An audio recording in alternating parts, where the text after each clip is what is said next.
믿음으로 따라하세요. 하나님, 이 밤에 큰 은혜 주실 줄 믿습니다. 옆 사람 축복해 주세요. 성령의 능력으로 세상도 마귀도 죄악도 자아도 이깁시다. 아멘. 능력이라는 거 있으면 참 좋죠. 자, 예를 들어서 예수 이름으로 병자들이 일어난다. 신유의 능력 있으면 얼마나 좋겠어요, 그죠? 사도행전 4장의 기도 제목입니다. 주여, 이제도 저희의 위협함을 하감하옵시고 종들로 담대히 말씀을 전하게 하옵시며 손을 내밀어 병을 낫게 하옵시고 표적과 기사가 거룩한 종 예수의 이름으로 이루어지게 하옵소서. 그런 기도를 드리잖아요. 자, 어떤 사람은 예언의 능력이 있잖아요. 그죠? 예언의 능력이 있어서 하나님의 세미한 음성을 듣는단 말이에요. 사람들의 죄를 찝어낸단 말이에요. 앞에 일어날 일을 예견한단 말이에요. 얼마나 귀하고 값진 능력입니까? 근데 이런 영적인 능력 말고도 인간적으로도 능력이 있어요. 업무 처리를 잘한다. 능력이에요. 어떤 사람 맡겨준 것을 아주 효율적으로 빠른 시간 내에 그 다음에 기대 이상으로 이게 잘 처리를 해내요. 이거 못 해내면은 직장에서 어려울 거 아니겠어요? 운동을 잘하는 것도 능력입니다. 오늘 남지방에 임원 장로님들이 찾아오셨어요. 연합부흥회를 인도해달라고 요청을 하셨었는데 그 전에 이제 제 얼굴을 본다고 인사드린다고 이제 찾아오셨어요. 아주 제가 좀 유치하면서도 재미난 얘기를 들었는데 그쪽 지방에 이게 시합이 열리니까 축구 시합 같은 것들이 축구 시합이. 근데 그쪽 지방의 제일 큰 교회, 이름이 이미 다 드러나는구나. 요즘 제 설교 듣는 사람들이 목사님 중에도 많았던데 이 제일 큰 교회에서 그 용병을 투입을 한 거예요. 용병을. 진짜 선수를 투입을 한 거예요. 이것 때문에 저 친구 끼면 안 된다. 껴야 된다. 막 이거 옥신각신 하다가요. 경기를 더 이상 진행하지 않고 그냥 파토를 시켜버린 거예요. 그리고 다음부터 축구대회는 안 열린대요. 제가 그 얘기 들어서 이거는 아니다. 이거는 참 창피한 일이다. 아무리 승부욕이 있다 치더라도 정당하게 해야지. 그것도 큰 교회가 양보도 좀 해야지. 굳이 우승하려고 참 좀 유치하다 생각이 들었어요. 근데 있잖아요. 프로가 괜히 프로가 아니라요. 프로 한 명이 이렇게 개입이 되잖아요. 그럼 게임 자체가 안 돼요. 그리고 이제 한 번은 이제 족구 대회가 열렸는데 이 족구 대회는 용병을 투입을 한 게 아니라 말리언 교회에 진짜 선수가 있는 거예요. 물구나무 서가지고 이렇게 쳐서 이렇게 집어넣는. 그러니까 이 주변에 모여든 사람들이 자기 교회를 응원하고 자기 팀을 응원하는 게 아니라 응원하는데 보여줘. 쇼를 보여달라고, 묘기를 보여달라고. 그거에 다 그냥. 근데 참 감사하게도 그 형제는 젊은 집사님인데, 말리교회 집사님인데, 자기가 끼면은 이 균형이 다 깨진다는 것을 알고서 다음부터 이제 껴들지를 않는 거예요. 아무튼 이제 운동을 잘한다. 이거 능력이에요, 이거. 아무나 못합니다. 능력이죠. 공부 잘하는 것도 능력이에요. 글 잘 쓰는 것도 능력이고, 사업 잘하는 것도 능력이고. 근데 영적인 능력이든 인간적인 능력이든 이 능력들이 참 많고 굉장히 욕이 나고 있으면 참 복인데 사실 능력 중에 제일 큰 능력이 뭘까? 사실은 마음을 다스리는 능력이 최고의 능력이거든요.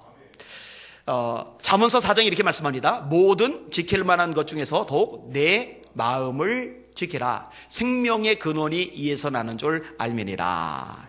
동일한 잠언에서요. 성을 빼앗는 거 대단하죠. 여러분 성을 빼앗는 거는 엄청난 능력이잖아요. 근데 성을 빼앗는 것보다 노하기를 더디하는 사람이 더 낫다는 거죠. 그러니까 집을 빼는 게 아니라 성을 통째로 뺐을 만큼의 능력이면 어마어마한 능력이고 정말 국가적으로 영웅 취급을 당하죠. 왕의 신임이 두텁고 백성들이 막 존경에 맞지 않겠죠. 근데 그거보다도 더 대단한 능력이 뭐냐? 성경이 말씀하는데 자기 마음을 다스리는 능력이죠. 쉽지 않기 때문에 그래요. 특별히 상황이 좋을 때뿐만 아니라 나쁠 때, 일이 풀릴 때뿐만 아니라 꼬일 때, 몸이 건강할 때뿐만 아니라 아플 때, 돈이 넉넉할 때뿐만 아니라 가난할 때, 사람들이 인정해주고 박수 쳐줄 때뿐만 아니라 왕따를 당할 때, 그때 사실 이 심적으로, 이 마음적으로 굉장히 눌림을 당하거든요. 여기 영향을 받거든요. 근데 바로 그런 순간에도 마음을 추스리면서 감사할 줄 안다. 그거 진짜 능력이죠. 다니엘이 사자굴에 들어가요. 갈갈이 찢겨 죽어야 돼요. 근데 사자굴에 들어갈 줄 많이 알면서도 전에 하던 대로 하루에 3번씩 하나님께 기도하고 감사하였더라. 마음이 다스려지는 거죠. 여러분 마음이 안 다스려지면 기도가 나와요? 마음에 막 불 붙어가지고 막 콩닥콩닥 뛰어가지고 마음이 안 다스려지면 감사가 나와요? 그냥 짜증나고 그냥 정적들에 대해서 이해가 갈리고 저 인간들 도대체 나한테 뭔 원한이 있어서 이렇게 못 잡아먹어서 안다리가 다리오 왕한테 섭섭하고 저 왕께서는 저 정적들이 나 노리고서 함정판 건데 그것도 깨닫지 못하고 지혜롭지 못하게 감정이 폭 빠져버리고 막 별 생각 다 들 거 아니에요. 그런데 마음이 다스려진단 말이에요. 오늘 설교 본문에서 잡았는데 한번 따라해 보겠습니다. 자족하는 마음이 큰 능력이다. 한 번 더요. 자족하는 마음이 큰 능력이다. 그 능력, 그 큰 능력이 여러분에게 있으시기를 예수님의 이름으로 축원합니다. 자, 오늘 본문의 앞부분은 예수 믿는 사람이 집중해야 될 것, 뒷부분은 이 자족하는 마음에 대해서 말씀해줘요. 연결이 됩니다. 자, 말씀을 같이 읽을게요. 집중할 것이 뭐냐? 3절을 읽어볼게요. 시작. 누구든지 다른 교훈을 하며 바른 말, 곧 우리 주 예수 그리스도의 말씀과 경건에 관한 교훈을 따르지 아니하면, 바른 말 해놓고 곧 우리 주 예수 그리스도의 말씀과 경건에 관한 교훈, 이렇게 얘기하죠. 바른 말이 뭐냐? 예수님의 말씀, 경건에 대한 교훈, 이걸 바른 말이라고 하는 거예요. 자, 예수님이 직접 가르치신 말씀이 있어요. 예수님의 가르침을 받은 사도들에 의해서 가르침을 받는 말씀이 있어요. 그 다음에 성경에 기록된 말씀이 있어요. 이런 것들을 통칭하는 거예요. 여기에 집중하는 거죠. 이거를 따라가는 거죠. 이거 복음이라고 해도 좋아요. 말씀이 복음이니까. 그리고 말씀을 따른다, 복음을 따른다라는 거는요, 예수님을 따른다라는 말하고 똑같아요. 제가 여러 번 말씀드렸죠. 말씀과 복음과 예수님은요, 왔다 갔다 섞여서 쓰여요. 자, 로마서 1장에 복음은 하나님이 그의 아들에 관하여 선지자들로 말미암아 성경에 미리 말씀하신 것이라. 그의 아들에 관하여 말하면 육신으로는 다윗의 혈통에서 나셨고 성결의 영으로는 죽은 자들 가운데서 부활하여 하나님의 아들로 선포되셨으니 곧 우리 주 예수 그리스도시니라. 복음은 우리 주 예수 그리스도시니라. 복음이 예수님이에요. 로마서 1장 16절, 내가 복음을 부끄러워하지 아니하노니 이 복음은 모든 믿는 자에게 구원을 주시는 하나님의 능력이 됩니다. 첫째는 유대인에게요, 또한 헬라인에게로다. 이 복음에는 하나님의 의가 나타나 믿음으로 믿음에 이르게 하나니 기록된 바 의인은 믿음으로 말미암아 살리라 한것 같으니라. 이 복음을 믿는 자에게 구원을 주세요. 예수를 믿는 자에게 구원을 주세요. 왔다 갔다 같이 쓰이고 있는 거죠. 자, 요한복음 1장은 제가 하도 많이 인용하는 구절이죠. 언제가 암기를 시키려고 작정하고 있는 구절인데, 태초에 말씀이 계시리라. 이 말씀이 하나님과 함께 계셨으니 이 말씀은 곧 하나님이시리라. 여러분, 여기서의 말씀은 예수님을 가리키는 거예요. 1장 14절에 말씀이 육신이 되어 우리 가운데 거하심에 우리가 그의 영광을 보니 아버지의 독생자의 영광이요 은혜와 진리가 충만하더라. 말씀이 예수님인 거죠. 베드로전서 1장 23절입니다. 너희가 거듭난 것이 썩어질 씨로 된 것이 아니요 썩지 아니할 씨로 된 것이니 하나님의 살아있고 항상 있는 말씀으로 된 것이니라. 거듭나는 거 말씀으로 되는 거예요. 풀은 마르고 꽃은 시드나 주의 말씀은 세세토록 있도다 하셨으니 내가 너에게 전한 복음이 곧 이 말씀이라. 그러니까 말씀이 복음이고 복음이 말씀이고 말씀이 예수님이고 예수님이 말씀이고 예수님이 복음이고, 그러니까 말씀, 복음, 예수님 이 세 가지는 섞여서 사용이 되고 있다. 그러니까 복잡하게 여기지 않아도 돼요. 복음을 믿으라, 예수를 믿으라, 말씀을 믿으라, 같은 얘기예요. 할렐루야. 연결되는 것들이거든요. 다 같은 얘기란 말이에요. 그러니까 우리가 따라야 될 것은 뭐냐? 복음이죠. 다른 복음을 따라가면 안 돼요. 바울 사도는 이 부분에 노이로제를 일으킵니다. 우리나 혹 하늘에서 내려온 천사라 할지라도 우리가 너에게 전한 복음 외에 다른 복음을 전하면 저주를 받을지어다. 이렇게까지 얘기를 하니까 복음 따라야죠. 여러분, 저와 여러분이 따라야 될 것은 하나님의 말씀인 줄 믿으시길 바랍니다. 말씀이 아닌 것들을 전하라고 이 자리에 목사를 세우는 게 아니에요. 수없이 반복하지만 이 자리는 말씀을 전하라고, 물타지 않은 순전한 말씀을 전하라고 있는 자리예요. 예와 너무 좋아하지 말라고 그랬죠. 간증 너무 좋아하지 말라고 그랬죠. 은사가 값지지만 은사 너무 추구하지 말라고 그랬죠. 여러분들이 본질적으로 추구해야 될 것은 하나님의 말씀입니다.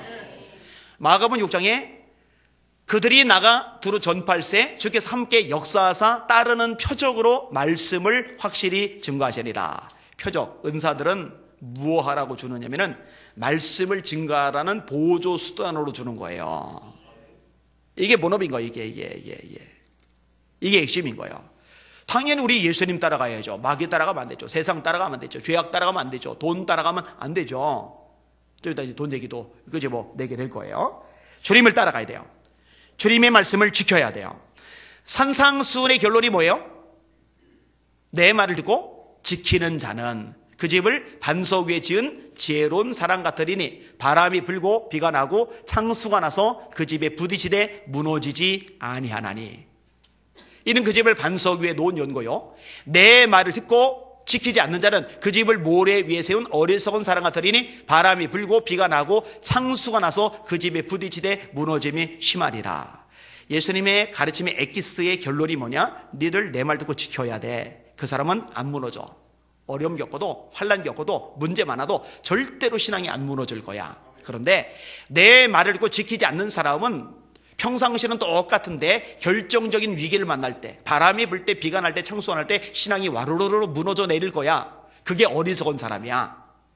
늘 내 말 지켜야 돼. 그거예요. 여러분 요한복음 14장에 보면요, 예수님이 예수님을 사랑하는 증거를 딱 하나를 말씀하세요. 다른 거 얘기 안 합니다.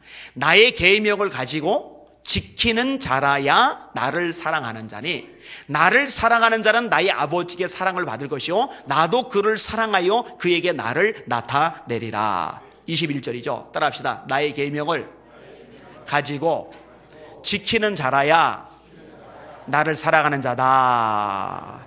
이게 주님 사랑한다고 아무리 고백을 해도 하나님의 말씀에 집중하지 않고 말씀을 듣는 것을 기뻐하지 않고 말씀을 배우는 것에 전력을 다하지 않고 이 말씀을 따라 사는 삶의 과정이 없다면 그 새빨간 거짓말인 거죠. 주님은 아주 명확하게 말씀하시거든요. 나의 계명을 가지고 지키는 자라야 나를 사랑하는 자라고. 여러분 제가 왜 여러분 앞에 매주 심지어 오전 예배까지 막 이 책까지 들면서 막 암송을 막 시키고 막 이러고 왜 하겠어요? 왜? 주일 오전 시간에 토요일 날 저녁 시간에 왜 그 성경 공부 팀을 만들어 가지고 가르치고 또 우리 요 목사님 통해서 오예배 때 성경 가르치고 그러겠어요? 말씀을 알아야 말씀을 따라갈 거 아니겠어요? 이런 말씀에 능력자를 내시기를 주님의 이름으로 축원합니다. 자, 여기에 집중을 해야 되는데 여기에 집중을 안 하는 사람들이 있어요. 그들에 대해서요 성경이 생각보다 신랄하게 묘사를 해요. 자, 다시 한번 보세요. 3절에 누구든지 다른 교훈을 하며 바른 말 곧 우리 주 예수 그리스도의 말씀과 경건에 관한 교훈을 따르지 아니하면 이 말씀에 집중하지 아니하면 이 사람은 어떤 사람이냐? 그는, 자 4절부터 5절까지 같이 읽을게요. 시작. 그는 교만하여 아무것도 알지 못하고 변론과 언쟁을 좋아하는 자니 이로써 투기와 분쟁과 비방과 악한 생각이 나며 마음이 부패하여지고 진리를 잃어버려 경건을 이익의 방도로 생각하는 자들의 다툼이 일어나느니라. 아멘. 뭐라고 해요? 그 교만한 사람이다. 그렇죠? 하나님의 말씀을 따르지 않고 그 말씀에 집중하지 않으면서도 하나님이 기뻐하시는 삶을 살 수 있다고 생각하는 것 자체가 착각이죠. 엄청 교만한 거죠. 그거 불가능하거든요. 내가 주께 범죄하지 아니하리하여 주의 말씀을 내 마음에 두었나이다. 여러분 죄 짓지 않고 죄를 이기려면 하나님의 말씀을 여러분 안에 채우셔야 돼요. 젊은이들이 청년들이 유혹을 많이 받잖아요. 그렇죠? 뭐 신무인 권사님이 오순혜 권사님 유혹을 많이 받겠어요. 해리미 같은 애가 유혹을 많이 받는 거죠. 대표로 말한 거예요. 딴 애들도 다 똑같아요. 그렇죠? 맞잖아요. 청년이 무엇으로 그의 행실을 깨끗하게 하리까 주의 말씀을 따라 삼갈 것이니라. 인생의 앞길 어디로 갈지 모르잖아요. 빛이 필요하잖아요. 그 빛의 역할을 하는 게 말씀이거든요. 시편 119편 105절에 주의 말씀은 내 발의 등이요 내 길의 빛이니이다. 그런데 예수 믿는다고 해서 말씀에 관심이 없어요. 말씀을 배우는 것에 신경을 안 써요. 그런 사람 빛이 없죠. 빛이 없는데 깜깜한 소경 상태로 하나님이 원하시는 길을 제대로 걸어간다고 하고 있으니 그거 얼마나 교만한 거예요. 성경은 아주 대놓고 말씀해. 이거 교만한 사람이다. 그거 교만한 거예요. 교만. 여기는 여러분 중에 교만한 사람이 하나도 없기를 주님의 이름으로 축원합니다. 그 다음에 뭐라면서요? 아무것도 알지 못하는 사람이다. 아무것도 알지 못하는 사람이다. 여러분, 말씀을 모르는 사람은 아무것도 모르는 사람이에요. 말씀이 본질이니까. 우리 성도들 중에 아무것도 모르는 사람 없기를 주님의 이름으로 축원합니다. 실제로 10년, 20년, 30년, 40년 교회 다녀도요, 말씀 훈련을 제대로 안 받아가지고요, 텅텅 비어있는 사람들 한국교회에 가득합니다. 말씀이 채워져 있었다면요, 지금 한국교회 요 모양 요꼴 안 됩니다. 절대로 이런 일 안 발생합니다. 말씀이 없어요. 뭘 몰라요. 대놓고 말하죠. 아무것도 알지 못하는 사람. 뭐 조금은 아는 사람 이렇게 말하지 않아요. 아무것도 알지 못하는 사람이다. 바울 사도가 하는 말이에요. 이 성경 이거 있는데 그대로 가르쳐야죠. 아무것도 모르는 사람이에요. 아무것도. 이런 사람은 변론과 언쟁을 좋아한다라고 얘기해요. 말다툼이죠. 자기 기준이 없는 사람 어디 있겠어요? 소위 자기 곤조 없는 사람 어디 있겠어요? 자기 소신 없는 사람 어디 있겠어요? 말씀이 들어가서 이걸 깨트려야 돼요. 이 견고한지를 부서뜨려야 돼요. 내 생각, 내 고집, 내 경험, 내 주장, 나만의 아집, 이게 말씀이 들어갈 때 깨지고 녹아지고 변화되고 새로워지는데, 말씀이 없으니까 이게 고스란히 다 드러나요. 그러면 어떻게 돼요? 나도 있죠. 그도 있죠. 그거 있는 사람들 둘이 만나면 어떻게 돼요? 변론이 생기는 거죠. 언쟁이 생기는 거죠. 생길 수밖에 없어요. 이건 어쩔 수가 없어요. 여러분, 가만히 생각을 해보세요. 나도 이 방향이고 그도 이 방향이고 저도 이 방향이고, 그러면 같이 가면 돼요. 근데 나는 이 방향이고 그는 이 방향이고 그는 이 방향이고 그러면요, 부딪혀요. 그죠? 나도 말씀 방향, 그도 말씀 방향, 저도 말씀 방향이면 쭉 가는데, 말씀이 채워져 있지 않으니까 다 자기 소신 방향으로 간단 말이에요. 말씀 방향으로 가면은 이게 일치돼서 변론 안 생겨요. 언쟁 안 생겨요. 이거 넘어갈 수 있어요. 그런데 저마다 자기 소관, 자기 주장, 자기 경험, 자기 고집, 자기 아집, 자기 나름대로의 개똥 철학 가지고서 이 얘기를 끄집어내니까 말다툼이 생기는 거예요. 이게. 성경이 아주 정확하게 말씀을 해주고 있어요. 자, 그럼 변론과 언쟁이 생겼다. 그럼 이 변론과 언쟁의 결과에 대해서도 오늘 본문이 나타나요. 첫째가 투기라는 거죠. 자, 투기는 다른 말로 식인데, 자, 논쟁을 했어요. 붙었어요. 근데 내가 졌어요. 내가 좀 쫄렸어요. 그러면요, 시기가 나요. 시기가. 속이 안 좋아요. 그렇죠. 여러분, 세상에 필요 없는 게 논쟁입니다. 제가 젊을 때요, 논쟁 많이 했어요. 진짜 많이 했어요. 저 말싸움 잘합니다. 말싸움 잘해요. 그래서 제가 늘 의아하게 생각하던 게, 그렇게 토론 잘하고 논쟁 잘하고, 심지어 대학원 때 선배들이 저한테 미리 와서 레포트 발표하는 날이면 좀 지적 좀 덜 해달라고 부탁을 할 정도로. 근데 논쟁을 제가 그렇게 잘하는데, 그렇게 논쟁을 잘하는 제가 아내하고 말다툼하면 이기는 적이 없어가지고 그게 늘 신기했어요. 제 아내는 토론을 잘 못하거든요. 저는 정말 잘하거든요. 근데 둘이 붙으면 제가 깨져요. 그래서 이거는 하나님이 애초에 창조할 때 남자를 여자보다 못하게 만들었나 보다. 제가 그렇게 이제 결론을 내리고 더 이상 이제 이길 생각을 제가 안 해요. 말하면 짜증나니까 자꾸 넘어가야 돼요. 그냥 넘어가야 돼요. 자, 변론과 언쟁에서 또 뭐가 나오느냐? 분쟁이 나오는 거죠. 그렇죠? 분쟁이 생기는 거예요. 분쟁이. 그 다음에 나오는 게 뭐예요? 비방이죠. 비방. 블라스페미아이라는 말을 쓰는데, 이게 하나님을 향했을 때는 이제 신성모독, 사람을 향했을 때는 이제 비방이 되는 거예요. 그죠? 자, 말싸움이 붙었어요. 그럼 어떻게 돼요? 이게 속이 부글부글 끓어요. 그럼 부글부글 끓으면 어떻게 돼요? 그 사람에 대해서 말만 나오면, 그 사람에 대해서 얘기만 나오면 이제 나는 비방을 하기 시작을 하는 거예요.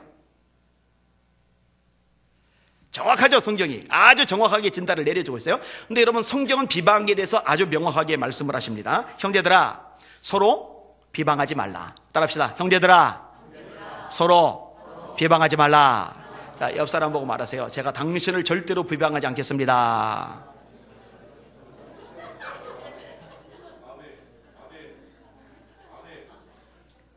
서로 비방하지 말라. 아멘. 형제를 비방하는 자나 형제를 판단하는 자는 그 율법을 비방하고 율법을 판단하는 것이라. 네가 만일 율법을 판단하면 율법의 준행자가 아니요 재판관이로다. 입법자와 재판관은 오직 한 분이시니 능히 구원하기도 하시며 멸하기도 하시느니라. 입법자와 재판관은 딱 한 분, 하나님뿐이에요. 너는 누구 관대 이웃을 판단하느냐. 야고보서 4장 11절에서 12절까지 말씀입니다. 형제를 판단하는 사람, 형제를 비방하는 사람은 하나님의 고난을 침해하는 거예요. 이거 성경은 허용하지 않아요. 그런데 변론이 생기면, 언쟁이 생기면 그 결과로 자식으로 이 비방이 따라 나온다니까요. 나올 수밖에 없다니까요. 그 다음에 마지막 나오는 게 다툼이란 거죠. 다툼. 여러분 서로에게 화를 내는 거죠. 그리고 진짜 싸움이, 충돌이 벌어지는 거죠. 자, 따라합시다. 사람마다 듣기는 속히 하고. 잘 들읍시다. 경청합시다. 이 사람이 지도자요, 이 사람이 인지역자요. 그 다음에 따라합시다. 말하기는 더디하며. 맨날 자기 얘기만 하려고 그러지 마세요. 남의 얘기 허리 확확 잘라서 자기 얘기 끄집어내는 사람, 그 사람 나중에 반드시 왕따 당합니다. 잘 들어주고 내 얘기는 좀 줄이는 게 좋아요. 그 다음에 다음 구절 따라합시다. 성내기도 더디하라. 그 다음 구절이 뭐예요? 사람의 성내는 것이 하나님의 의를 이루지 못함이리라. 몇 주 전에 제가 주일 오전 예배 때 설교했던 거 기억나세요? 분을 내어도 죄를 짓지 말고 해가 지도록 분을 품지 말아서 마귀로 틈타지 못하게 하라. 성경 말씀입니다. 해가 지도록 분을 품고 있으면 반드시 마귀가 틈탑니다. 틈탈 수밖에 없어요. 제가 이 설교하고 나서 우리에게 배태균 목사님이 와서 예배 드리잖아요. 이분이 에스더 교동동본부 스텝인데 그 주변에 있는 교회들 다 다니는데 은혜를 잘 못 받아요. 그래서 힘들어 하길래 그럼 우리 교회 오라고. 근데 우리 교회 와서 다행히 은혜를 잘 받고 있어요. 근데 그 분을 내어도 죄를 지지 말고 해가 지도록 분을 품지 말아서 마귀도 틈타지 못하게 하라. 요 설교를 한 며칠 후에 페이스북에다 글을 썼더라고요. 이렇게 썼어요. 지난 주일 우리 교회 담임 목사님 설교 제목이 분노에 지면 마귀가 틈탄다 였다. 목요일에 내가 열폭했다. 정말 몇 년 만에 지랄 발광을 했다. 그 결과 온몸은 쑤시고 분이 안 풀려 금요일 아침 기도를 놓쳤다.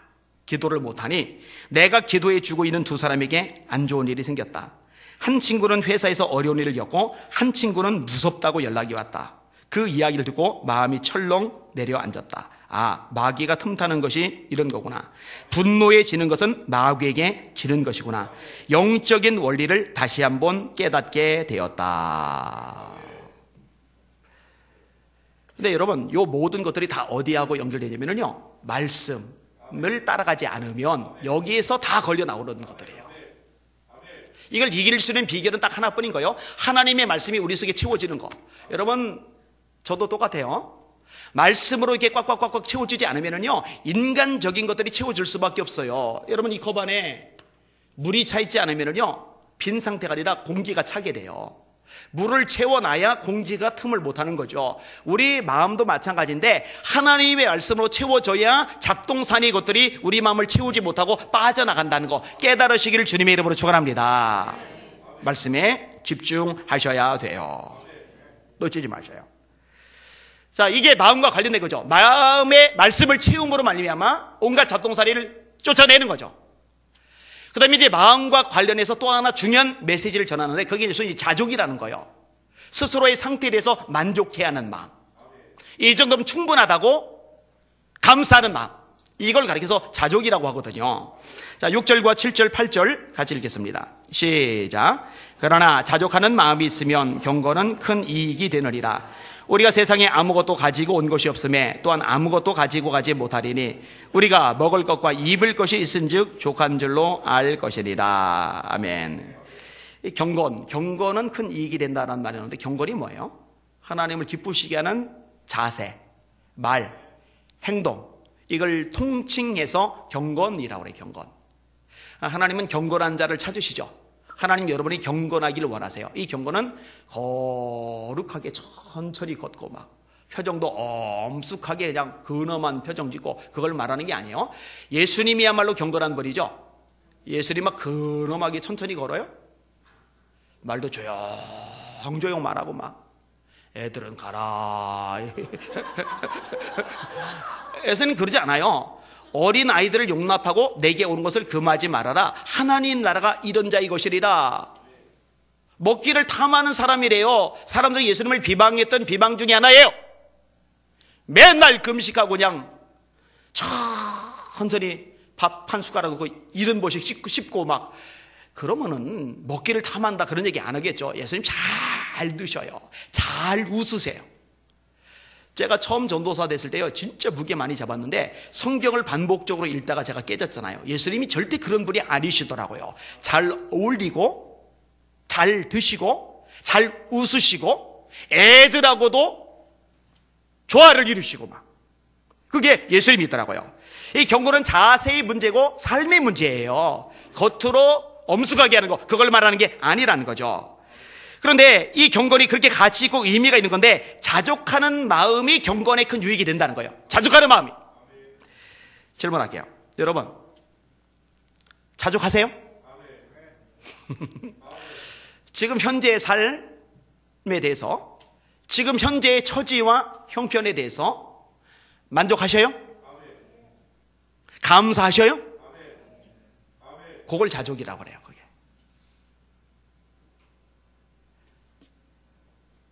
자족하지 못하는 건 뭐예요? 불만족이죠. 불만족의 결과가 뭐예요? 짜증, 비교, 원망, 불평, 열등감, 자격지심. 여러분, 열등감과 자격지심은 비교에서 나옵니다. 자족하는 사람은 비교하잖아요. 자족이 안 되기 때문에 비교하면서, 쟤는 저렇게 돈을 많이 버는데, 쟤는 저렇게 시집장가 잘 가는데, 쟤는 저렇게 일이 잘 풀리는데, 쟤와 비교해서 나는 왜 이 모양이지? 여기서 열등감이 나오거든요. 여기서 자격지심이 나오는 거거든요. 그리고 열등감과 자격지심에 잡혀있는 사람은요, 예민하기 때문에 누가 잘못 건들면 터져요. 문제가 생긴단 말이에요. 아까 대답을 잘 못하세요. 대답을 하셔야 되는데, 아멘 하고. 여러분, 자족하실 수 있기를 주님의 이름으로 축원합니다. 자, 고난 속에 있는 다윗이 찬양을 드리는 거, 자족이 아니면 찬양이 안 나옵니다.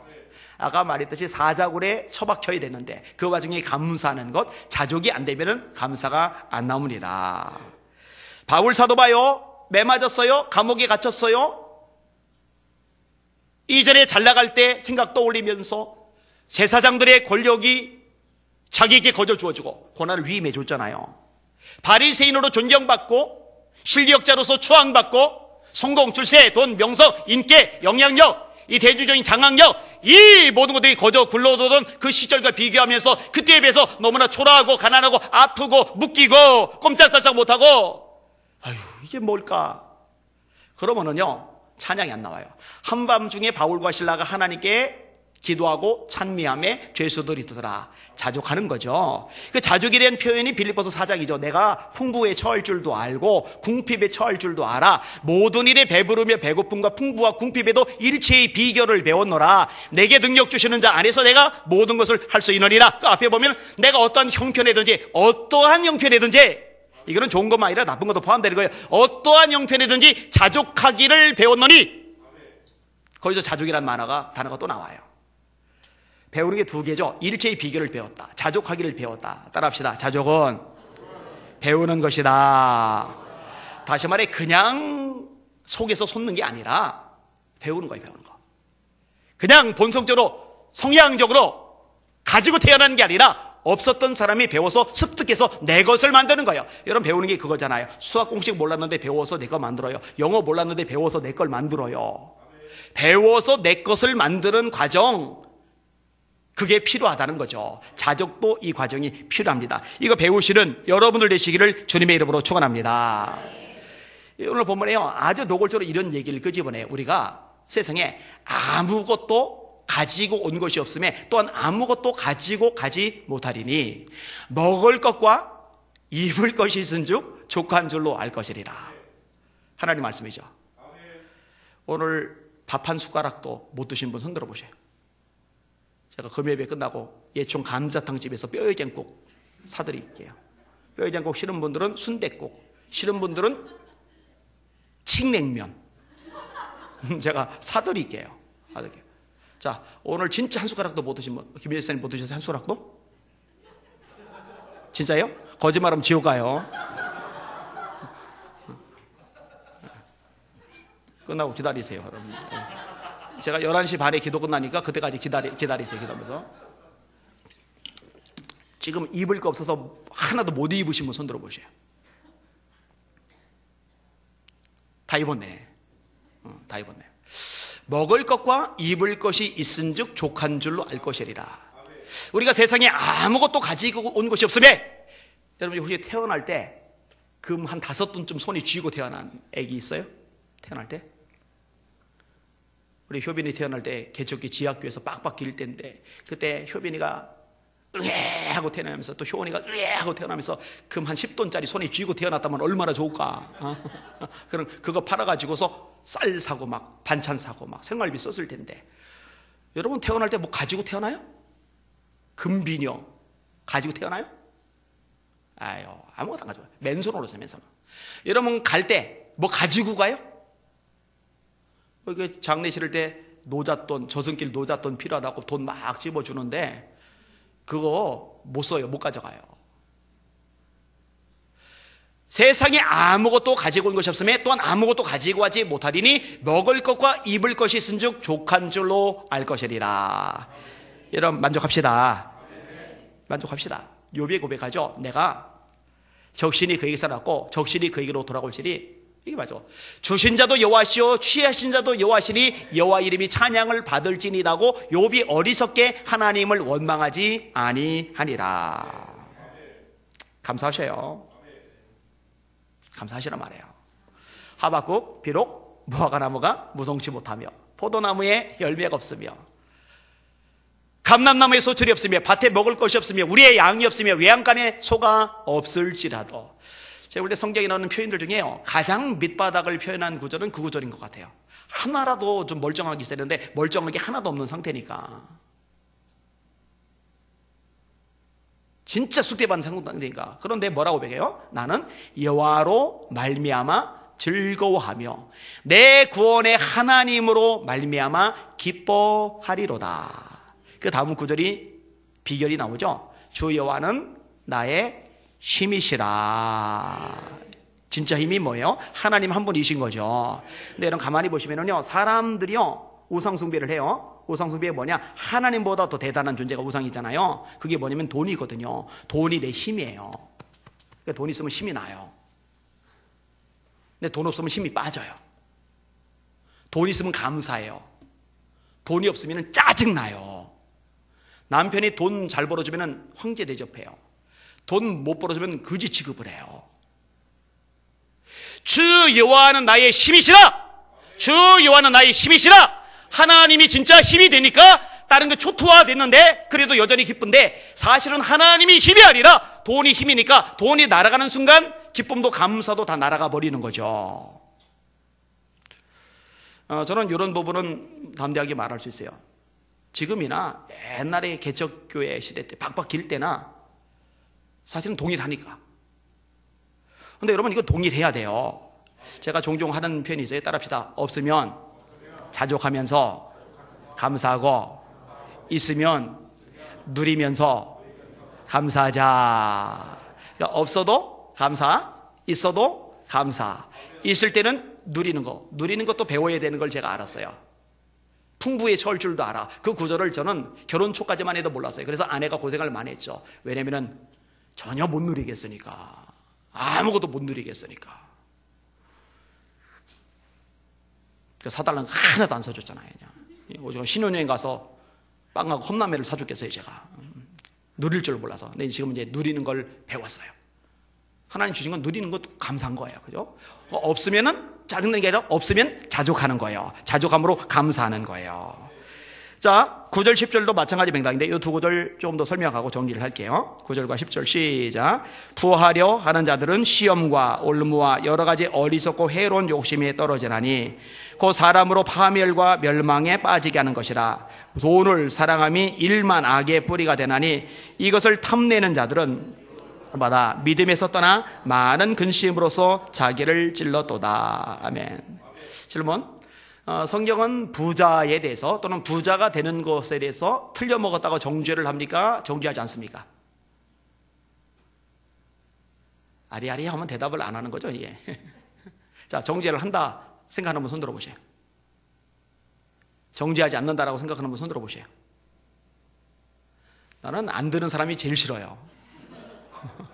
의사표시를 좀 해야 될 거 아니에요. 그죠? 성경은 정죄하지 않아요. 그죠? 여러분, 아브라함을 거부되게 하신 분 누구예요? 하나님. 이삭 100배 농사 짓게 하신 분은 누구예요? 블레셋 사람들 죽어라 땅 파도 우물 안 나오는데 이삭이 종들 땅만 파면 우물 나게 하신 분 누구예요? 성경이 말씀하고 있죠. 그렇게 되게 하셨다고. 야곱 거부되게 하신 분 누구예요? 히스기야 거부되게 하신 분 누구예요? 하나님. 하나님이 하나님. 그러니까 부유해지는 것 자체를 성경은 정죄하잖아요. 근데 뭘 정죄를 하느냐? 부자가 되려고 발버둥 치는 거. 이거는 정죄를 해요. 오늘 본문에도 말씀하죠. 부하려 하는 자들은 시험과 올무와 여러 가지 어리석고 해로운 욕심에 떨어지나니 시험 들어요. 올무에 걸려요. 그러니까 돈 많이 벌려고 부자 되려고 떵떵거리려고 이게 지상 과제가 돼요. 교회를 다녀요. 신앙생활해요. 하나님은 뭐냐? 내가 부자가 되고 물질의 복을 많이 받는데 필요한 디딤돌, 발판인 거예요. 내가 열심히 주님을 섬기고 말씀대로 순종하고 하나님 뜻대로 살아가다 보니 하나님이 어여쁘게 여기셔서 하나님의 일 많이 하라고 물질 축복 주셔서 부자가 되는 건 전혀 문제가 안 되는데, 하나님 따라가다가 하나님 주신 건 전혀 문제가 안 되는데 물질을 따라가는 거죠. 이거는 문제가 된단 말이에요. 이런 사람이 시험 들어요. 이런 사람들이 올무에 걸려요. 올무에 걸리면 자빠지죠. 신앙생활 자꾸 자빠져요. 자꾸. 돈에 너무 민감해서, 너무 예민해서 여기에 막 휘청휘청 되는 거예요. 막 널뛰기를 하는 거예요. 막 이게. 여러분, 물질에 있는 집착에서 벗어나실 수 있기를 예수님의 이름으로 축원합니다. 따라합시다. 돈을 사랑함이 일만악의 뿌리가 되나니. 일만악은 일만 가지의 악이란 얘기가 아니라 모든 죄, 모든 악의 근원이 뭐냐? 돈을 사랑하는 거. 가만히 보세요. 전부 다 돈 때문에 범죄가 일어납니다. 인신매매 왜 해요? 돈 벌라고. 요즘 중학교, 고등학교 애들이 친구를 성매매 시켜가지고, 야, 이거는 완전히 미친 거예요, 미친 거예요. 그죠? 왜? 돈 벌라고. 형제들끼리 왜 싸워요? 돈 때문에. 부모 자녀 간에 왜 싸워요? 돈 때문에. 친하던 친구가 왜 의상해요? 돈 때문에. 이 돈이 한번 결부가 되면, 이 물질이 한번 결부가 되면 어떤 관계조차도 다 박살나요. 그래서 예수님이요, 정확하게 사람을 꿰뚫어 보셔요. 너희가 하나님과 바알을 겸하여 섬길 수 없다. 하나님과 아세라를 겸하여 섬길 수 없다. 하나님과 몰렉을 겸하여 섬길 수 없다. 하나님과 제우스를 겸하여 섬길 수 없다. 이런 얘기 1절 안 하시고 너희가 하나님과 재물을 겸하여 섬길 수 없다. 그리고 여러분 잘 들으세요. 하나님의 백성은 하나님을 따라가고, 아까도 말했죠, 말씀을 따라가야지, 복음을 따라가야지, 예수님을 따라가야지. 물질을 따라가면은요, 신앙은 신앙대로 깨지고 물질은 물질대로 놓쳐요. 그게 롯이죠. 깨달으시기를 주님의 이름으로 축원합니다. 헷갈리지 마시기를 주님의 이름으로 축원합니다. 기도해야 되니까 정리할게요. 뒤에도 정리 준비했던 것들이 많이 있는데 정리하도록 그렇게 하겠습니다. 자, 오늘 설교 제목 따라합시다. 자족하는 마음이 큰 능력이다. 이거 배우시기를 주님의 이름으로 축원합니다. 이거 배우는 거라고 그랬어요. 배워야 돼요. 경건에 큰 이익이 되느니라. 하나님, 제가요, 물질에 의해서 왔다 갔다 널뛰게 하지 말게 하시고 하나님 한 분으로 제 인생에 진짜 힘을 삼게 하여 주시옵소서. 하나님, 그분 때문에 감사하고, 그분 때문에 찬양하고, 그분 때문에 기뻐하고, 그분 때문에 평안하고, 그분 때문에 담대한 제 믿음이 되게 하여 주시옵소서. 아멘. 찬양할게요.